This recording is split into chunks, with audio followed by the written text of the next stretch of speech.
सभी हमारे पदाधिकारीगण, सभी सदस्यगण, सभी आसपास से आए हुए अतिथिगण, हमारे पत्रकार मित्र प्रवीण जी वहां बैठे और सभी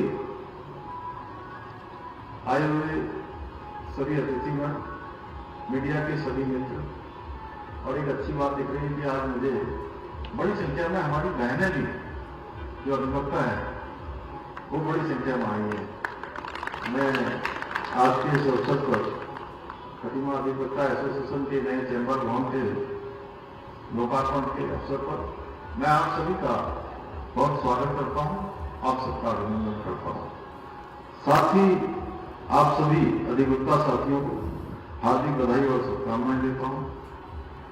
आज का दिन आप सभी के लिए बहुत महत्वपूर्ण है और आपके साथ साथ ये मेरे लिए भी बड़ा महत्वपूर्ण है, अत्यंत महत्वपूर्ण, क्योंकि आज हम खटीमा बार एसोसिएशन के नए चैम्बर भवन का लोकार्पण आज यहां पर हमने किया है और 2 वर्ष पूर्व इसके शिलान्यास का भी अवसर मुझे प्राप्त हुआ था।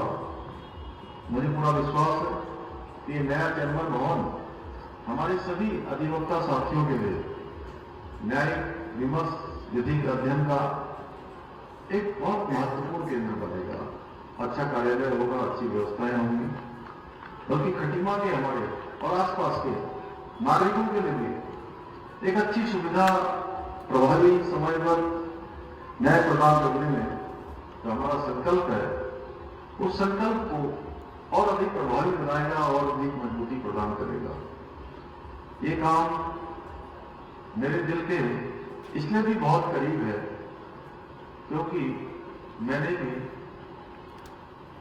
वकालत पढ़ी है और तो मैं भी एक लॉयर हूं वैसे, हालांकि अब आप सबकी तरह क्योंकि इस काम में हूं। तो साथियों, आज आदरणीय प्रधानमंत्री श्री नरेंद्र मोदी जी के नेतृत्व में जो हमारे देश की न्याय व्यवस्था है उसको आधुनिक, पारदर्शी और नागरिक केंद्रित बनाने के लिए अनेक ऐतिहासिक कदम उठाए जा रहे हैं। आज जहां आदरणीय प्रधानमंत्री श्री नरेंद्र मोदी जी द्वारा गुलामी की मानसिकता वाले विभिन्न जो गैर जरूरी और अंग्रेजों के जमाने से चले आ रहे कानूनों को हटाकर वर्तमान परिस्थितियों के अनुरूप भारतीय न्याय संहिता 2023, भारतीय नागरिक सुरक्षा संहिता 2023 और भारतीय साक्ष्य अधिनियम 2023 को लागू करने का ऐतिहासिक काम किया है। इसके कारण से लंबे समय से जो लंबित मामले हैं उनको हल करने में बहुत आसानी हो रही है और न्याय व्यवस्था प्रभावी हो रही है। वहीं e courts project, national judicial data grid, fast track special courts, महिला एवं बाल अपराधों के लिए त्वरित न्यायतंत्र, मेडिसिन बिल, टेलीकॉन्फ्रेंसिंग के माध्यम से सुनवाई और डिजिटल केस मैनेजमेंट सिस्टम जैसी पहलों के द्वारा न्याय व्यवस्था को और अधिक तेज और सुगम बनाने की दिशा में क्रांतिकारी परिवर्तन किए गए हैं। और न्यायालयों में प्रभावी उपयोग में तकनीकी के प्रभावी उपयोग ने न केवल समय की बचत की है बल्कि प्रक्रियाओं को अधिक पारदर्शी और सुरक्षित बनाया है। इसके साथ ही नए कानूनों के अंतर्गत इलेक्ट्रॉनिक डिजिटल रिकॉर्ड को भी सबूत के रूप में मान्यता प्रदान कर दी गई है, जिससे जांच और अभियोजन प्रक्रिया पहले की तुलना में कहीं अधिक विश्वसनीय, वैज्ञानिक और प्रमाणिक बनी है। आज आदरणीय प्रधानमंत्री नरेंद्र मोदी जी के प्रधानमंत्री बनने के पश्चात देश भर में जिला न्यायालयों के लिए लगभग 7.7 हजार से भी अधिक कोर्ट कक्ष, 11,000 आवासीय इकाइयों का निर्माण किया गया है, जो अपने आप में एक बहुत बड़ा रिकॉर्ड है।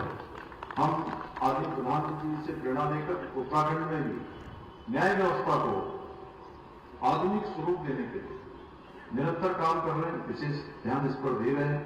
एक और जहां हम नए न्यायालय भवनों का निर्माण और मौजूदा संरचनाओं को सुदृढ़ीकरण कर रहे हैं, वही राज्य में डिजिटल कोर्ट्स, ई फाइलिंग और वर्चुअल हियरिंग की प्रणालियों को और बनाने का हम प्रयास कर रहे हैं। इसके साथ ही विधि शिक्षा की गुणवत्ता बढ़ाने, युवा अधिवक्ताओं को मेंटरशिप उपलब्ध कराने के साथ ही महिला अधिवक्ताओं के लिए भी सुरक्षित व अनुकूल वातावरण तैयार करने की दिशा में कार्य कर रहे हैं। साथियों, मुझे आप सभी अधिवक्तागणों को बताते हुए अत्यंत हर्ष हो रहा है कि हमारी सरकार द्वारा लागू किए गए विभिन्न कड़े कानूनों की प्रशंसा आज समूचे देश में हो रही है, पूरे देश के अंदर हो रही है। चाहे वो देश का सबसे सख्त नकल विरोधी कानून बनाना हो, या देश की आजादी के बाद उत्तराखंड पहला ऐसा राज्य बना जहां पर समान नागरिक संहिता का कानून बना, और कानून बनने के बाद लागू होने का भी 1 वर्ष का सफलतापूर्वक कालखंड पूरा हो गया है। या धर्मांतरण विरोधी कानून बनाना, दंगा विरोधी कानून बनाना, या फिर भ्रष्टाचार, लैंड जिहाद सहित डेमोक्रेटिक चेंज, अवैध रूप से चलने वाले मदरसों के खिलाफ कड़ी कार्रवाई करना हो, इन सभी कानून सुधारों से आज उत्तराखंड की एक अलग पहचान पूरे देश के अंदर बनी है कि एक अनुशासित और अपराध के प्रति जीरो टॉलरेंस की नीति रखने वाले राज्य के रूप में हो रही है। महिला सशक्तिकरण और सभी नागरिकों में समानता लाने के उद्देश्य से लागू किए गए यूसीसी कानून आज देश के विभिन्न राज्य भी अपने यहां लागू करने की दिशा में काम कर रहे हैं। जिस तरह मां गंगा देवभूमि उत्तराखंड से निकलकर गौमुख तक जाती है, गौमुख से निकलकर गंगा सागर तक जाती है और पूरे देश को जल और जीवन देने का काम करती है, सभी को लाभ देने का काम करती है। उसी तरह से यूसीसी का कानून भी अब पूरे देश के लिए आने वाले समय में बहुत लाभ देने वाला है, और उत्तराखंड इसका सबसे पहले चलने वाला राज्य बना है। नए कानून बनाने के साथ ही हम राज्य में बड़ी संख्या में कोर्ट में लंबित मामलों को तेजी से निपटाने की दिशा में भी काम कर रहे हैं। साथियों, हमारी सरकार अन्य क्षेत्रों की तरह ही राज्य में विधिक सेवाओं को और अधिक सुलभ, आधुनिक और जन केंद्रित बनाने के अपने विकल्प रहित संकल्प के साथ निरंतर कार्य कर रही है। मुझे पूरा विश्वास है कि हमारे इस संकल्प को साकार करने के लिए आप सभी इसी प्रकार हमारी सरकार को, मुझे अपना सहयोग, अपना आशीर्वाद, अपना समर्थन प्रदान करते रहेंगे, और हम सभी मिलकर उत्तराखंड को देश का अग्रणी राज्य बनाने में अवश्य सफल होंगे। और आज अभी हमारे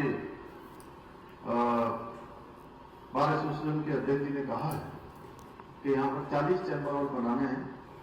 अभी आप 2 चरणों में 40 को आधा कर लीजिए। आधे के लिए जो आपने जो धनराशि कहा है, जितनी आपने कही है उसकी आधी धनराशि की घोषणा करता हूँ। लेकिन उसके बाद भी अगर उसको पूरे प्लान तरीके से आप बनाएंगे तो पूरी धनराशि उसको क्रम से दी जाएगी। और एक सीरियल बना के मैं चाहता हूँ कि हमारा ये सीमा क्षेत्र हर दृष्टि में आदर्श बनेगा, विकास की दृष्टि से बने। ये मेरा कर्मभूमि क्षेत्र में अपना इसी को मानता हूँ, यहीं से मेरी शुरुआत हुई है, और ये मेरा संकल्प है कि खटीमा क्षेत्र का चाहे कोई क्षेत्र हो, आज तो मैं आप सबके अधिवक्ता साथियों के बीच में हूँ, लेकिन जब भी जिस कार्यक्रमों में भी मैं रहता हूँ, मेरा प्रयास रहता है कि मैं उन सभी विषयों पर हमारा ये सीमांत क्षेत्र एक आदर्श क्षेत्र साबित हो। जहां भी हम पीछे आप देखिए, तमाम यहाँ पर खेल का स्टेडियम बनकर तैयार हो गया है, यहाँ पर हमारा रोडवेज का बस अड्डा आप ही के बगल में है, यहाँ पर शानदार बन गया, बाईपास बन गया, यहाँ पर सेंट्रल स्कूल बन गया, केंद्रीय विद्यालय बनना। साहब, मैं आपके भी संज्ञान में लाना चाहता हूँ, मैडम आपके भी, कि यहाँ पर हमारे इसी खटीमा में अभी केंद्रीय विद्यालय भी संचालित हो गया, और केंद्रीय विद्यालय के साथ साथ जनजाति के हमारे बच्चों के लिए यहाँ पर आवासीय एकलव्य विद्यालय भी संचालित हो गया। और हमारे सेना के लोगों को मुझे दिखाई दे रहे हैं टोपी वाले, तो सेना के लोगों के लिए यहाँ पर सीएसडी कैंटीन की सुविधा मिल रहा है। बाईपास आपका बन गया, अंदर से आने की जरूरत नहीं होती है। अंदर बहुत सारा धक्का लगता था, बहुत सारी परेशानियां होती थी।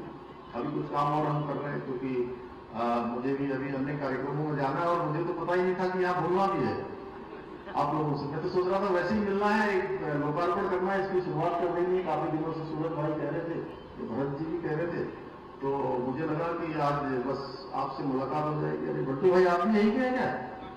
अच्छा तो ये बहुत अच्छा हुआ। आज महाशिवरात्रि का भी पर्व है और महाशिवरात्रि के पर्व के दिन ये शानदार शुरुआत हो गई है। आज इन चैम्बरों का यहाँ पर लोकार्पण हो गया है। भगवान शिव हम सब पर कृपा करें, हमारा ये खटीमा क्षेत्र आगे बढ़े, पूरा राज्य हमारा आगे बढ़े और हमारा देश आज प्रधानमंत्री श्री नरेंद्र मोदी जी के नेतृत्व में विकसित भारत का संकल्प लेकर तेजी से आगे बढ़े और भगवान शिव की कृपा से हम सब पर ऐसी ऊर्जा आए कि हम समर्पित भाव से अपने अपने कर्म क्षेत्रों में एकदम सर्वोत्तम काम करें, उत्तम काम करें और पूरे समर्पण के साथ काम करें। इन्हीं शब्दों के साथ एक बार पुनः आप सभी को नए चैम्बर भवन के लोकार्पण की बधाई और शुभकामनाएं देते हुए